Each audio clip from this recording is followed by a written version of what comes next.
or was it just a... Well, I have to go back with regard to the question on how, if there are individual stories that stand out, you have to go back to the foundation of what the media based their whole reporting on, and that foundation included. We had no reason to go into Vietnam. It was just, I guess they thought we just got around and sat around and voted and said, hey, yeah, we're not doing anything. Let's go start a war somewhere. They pitched it as a civil war, which it was not. They pitched it as a corrupt theory. The domino theory was nothing. There was nothing right about that. That's just some leftover Cold War people who were 50s people, World War II people who were just using old theories, this was not a communist effort. We were not fighting a counter-communist effort. We were doing something totally different. Now that's really the foundation to me of everything that followed, and everything that followed then was, okay, then we're wrong here, we're wrong here, we're wrong here. So the military now is really not having that much success. We tried the strategic Hamlet program, and that didn't work, and we tried the search and destroy. That didn't really work. So we're just failing and failing and failing, and so they can build their stories on top of the structure that they build is all on that foundation with these other highly erroneous assumptions.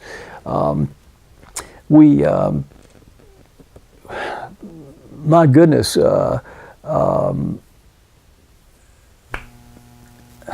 don't quite know where to go with this specific stuff, but specific examples. But you are aware that there was a North Vietnamese officer who was on the staff in Saigon, Time magazine staff. You've heard about that? Okay, you need to be aware of that. I think he was a lieutenant colonel. He was a propaganda officer, and he somehow had wormed his way into the good graces of Time magazine. So they took him on as a major part of their bureau there, and he was there for the whole war, and they didn't find out about it. Nobody found out about it until later. So you've got that kind of seepage that's constant. They referred to the 5 o'clock briefings, military briefings, as the 5 o'clock follies. Well, if you're going to call something a folly, you must not think much of the people who are doing it. And so it got to be kind of open season on the military commanders. Well, you're saying that you're doing this. Well, what about that? And they got very critical. They got real down on the granular level with it. Well, we're not hearing the same things that you're hearing, and who's making these decisions? And they just treated the military briefings like they were jokes. No respect for what the military was doing. No understanding of what the military was doing. No understanding of the difficulties. The restraints that had been put on the military. So it was just a long-term left-wing spin on everything, very much like today. Why do you think the American military had their hands tied in terms of being proactive in the war, Yep. but the North Vietnamese could do pretty much anything they wanted without any... Well, I think there was a legitimate concern about geopolitical conflict with China and Russia. I mean, I'm not brushing that off as inconsequential. I mean, that is clearly a concern. But that, again, that's what diplomats are for. put our diplomat sitting down with a Chinese diplomat, and you explain to them that they are going to lose trains, and they're going to lose crews, and they're going to lose supplies if they continue this. Same with Russia. You know, we don't really want to do this. We're not causing you to do. We're not causing you to support these people. You're electing to do that. The consequences of your election to support them is going to be you're going to lose some shipping, and you're going to lose some crews. We can't have this, and I think you understand why very well. If the situation were reversed, you'd feel the same way. So we're not being unreasonable here. But the White House elected not to do that. It just wasn't American policy to do that. We've got to keep everything, we will basically lose people because of our decision not to do these, not to take these steps, these logical steps. But I think it was just the geopolitical concern that a possibility of war. We'd been in a shooting war with China over North Korea, and nobody wanted that same thing to happen in South Vietnam. And going back to the domestic anti-war sort of pro-peace movement, one of the main parts of that was former soldiers coming back and speaking out against the war. How do you feel about the media sort of using soldiers against the rest of the army? Well, the media was, John Kerry handed the media everything it needed. You know, I mean, that was the story. Here is this craven character who is claiming that war crimes were ordered by the chain of command. I mean, what do you even do when you hear something like that? Kerry apparently was looking for a political career, and this was a great way to start it. Come home from Vietnam, throw your medals over the White House fence. They weren't his. He still got his in his offices. But he made a big deal out of it, and he made a big deal out of testifying before Congress with his very serious demeanor, and he's going to maintain that the military chain of command ordered war crimes. I mean, you know, if you were to tell me that Brad Joya was ordering MBA students to go break the law on the weekends, how would you feel about that? I mean, that's absurd. Yeah. It is totally absurd. Yet he built an entire career on that, ran for president, almost, you know, he was close, and became Secretary of State. And all of that was just a compilation of his willingness to play the left-wing game here. You know, blame America first. Every time, every opportunity. We're wrong. The media jumped on board. I'm sorry? The media jumped on board. Yeah, he was there. He was like a savior. He was like a saint to them. I mean, here's a man who's put his life on the line, and he's willing to risk the wrath of, you know, please. I mean, I'm not going to condemn anybody's voluntary service, but he had other issues that he was there to promote, and those issues basically was the candidacy of John Kerry.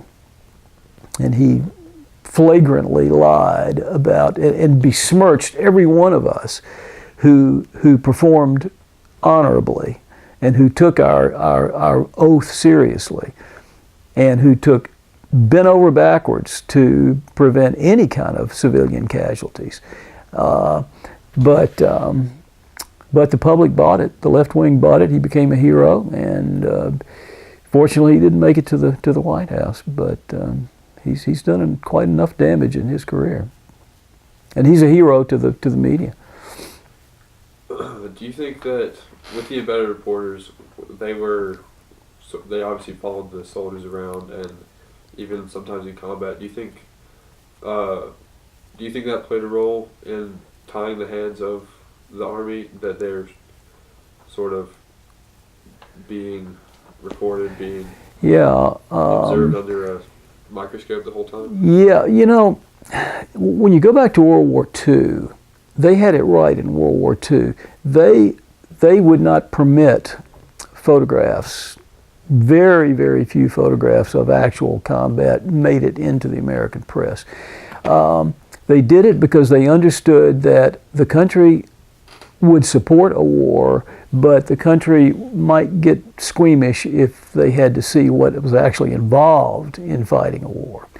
Now, I respect that, because what Vietnam gave us was the reason they did that in World War II.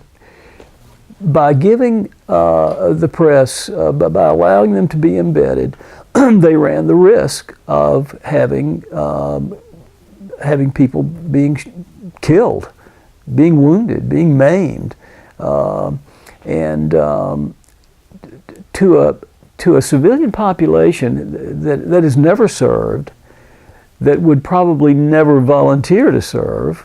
That's some tough stuff.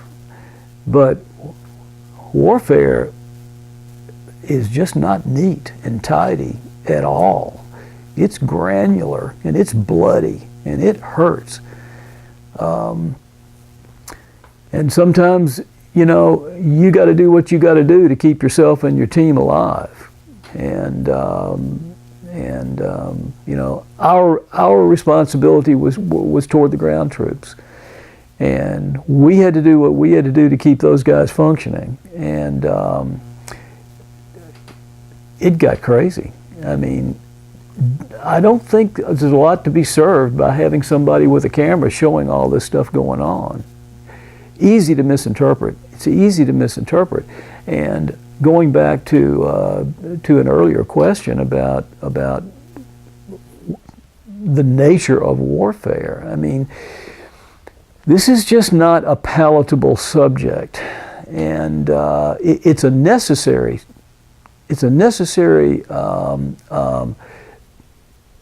profession, but it is very, very tough to share that profession, the details of that profession, with people, with innocents, with people who have high ideals and who are very idealistic about human nature, and they don't want to think about human nature as containing components that are negative.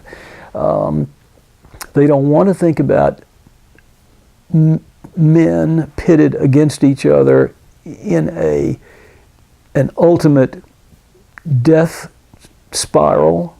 Somebody's going to die. I don't think civilians need to see that. It's enough that they elect the leaders who make the decision to send us. Okay, that's their input. If they don't like what's going on, they can change their leaders. But they don't need to come along and see us washing blood off the floors of helicopters after it's over. They just don't need to see everything that happens in the meantime. I'm all for an informed populace. Don't get me wrong. I'm not talking about sanitizing the news. I'm just saying, how much do you really want to know? And if you really want to know that, are you going to hold that against me? You've trained me. You've paid for my training, and you paid for me to acquire the skills that are necessary to do this nasty work.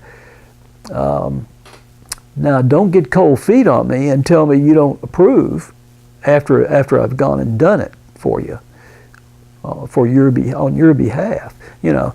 Speaking to the nation, to any nation. I'm not down really with the concept that we need to have many civilians out there reporting on the specifics of what's going on, because it's horrendous, plain and simple. You said earlier in World War II, the ugliest parts of war were not obviously brought back and showed to the public, but in Yeah. Vietnam the opposite was true. Yeah, Where there were pictures and videos of everything that went on. Right, right. And do you think that is a primary reason that World War II was vastly supported and Vietnam was Sure, extremely sure. supported? Oh, listen, public opinion means everything. And the North Vietnamese knew that. And that's why they prolonged it. They just dragged it out as long as they could possibly drag it out, because they knew that slowly, public opinion was shifting. And the media had everything to do with that. Everything to do with that. Because otherwise, how would the nation know what was going on unless they were told? And they got it wrong time after time after time. Walter Cronkite, great example. Walter Cronkite was considered to be the, I'm trying to think if there's a contemporary figure like Walter Cronkite. I guess there isn't, because back in those days, we trusted the media. They went overboard, we were told, to get things right. They had to have two confirmations on every piece of data that they reported as fact. They had to be independently confirmed. We believe the media. Walter Cronkite was kind of at the top of the pyramid. He was kindly. He was serious. He had a very wonderful voice. He was like somebody's wonderful grandfather who was just full of wisdom. Well, Cronkite, after Tet of '68, Cronkite got it totally wrong by saying, okay, well, this is it. You know, after Tet, you know about Tet. You studied Tet. You know what happened. They came out of the woodwork, surprised us. There's no question about this. Surprised everybody. Caught us on a holiday when not us at TNN, we were never on holiday, but they caught the military structure completely off guard. People were on leaves, and everybody. The defenses were down. This was a negotiated holiday, and we trusted them to not take advantage of that, and that's when they struck. And they came out of the woodwork in far larger numbers than we had any idea they were able to put in the field. And they did a great job, beautiful job. I mean, they infiltrated the cities slowly over months, in getting people and supplies and ammunition and weapons into these cities, so that when they hit, boy, everybody grabbed their stuff and here they come. It took about a week to get that situation back under control, because they seized the initiative, and we were on our heels there. But once we did, we cleaned them out. They lost so many people, it took General Giap 2 years to get his forces back to where they were before Tet of '68. But what does the American public hear? They hear the most trustworthy name in news. Walter Cronkite, CBS, the Edward R. Murrow, Princeling, and Cronkite is saying, "No, it's over. No, we can't win." And so that was a huge blow to American citizens who trusted this man and who trusted the media. So yes, and the North Vietnamese took advantage of that. They strung it out as long as they could. They used Jane Fonda, distributed her photographs sitting on those anti-aircraft guns, wearing a North Vietnamese helmet. They used all that stuff and delighted in using it, because they were able to really put a number on us, on the country. Turning the war opinions about the war against us.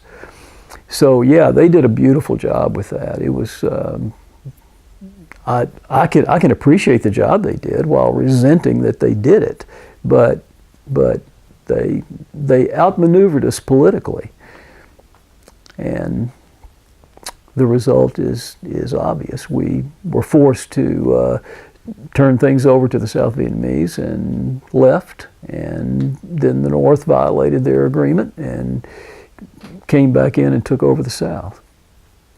And I gotta change batteries now. All right. Perfect. It's me.